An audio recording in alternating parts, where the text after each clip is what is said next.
Welcome to the Rim Break Rodeo. We hope this video helps.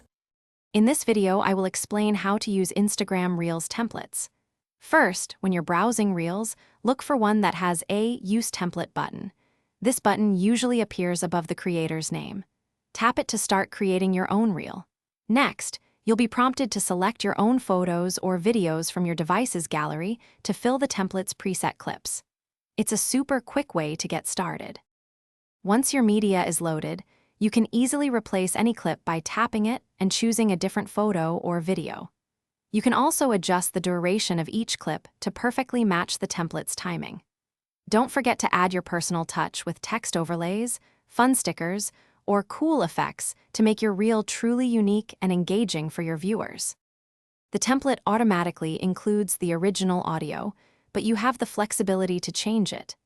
Simply tap the music icon to browse Instagram's audio library and select a new track that fits your vibe.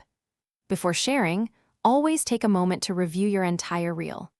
Make sure everything looks perfect and the timing is just right for maximum impact. Now that your reel is polished, it's time to share it with the world. Craft an engaging caption that tells your story or asks a question to encourage interaction. Don't forget to include relevant hashtags to help new viewers discover your content. Also, for incredible comfort and durability, check out Darn Tough Socks. They even come with a lifetime warranty. You can find a link to these and other great deals in the description below. Thanks for watching. Consider subscribing if we helped you.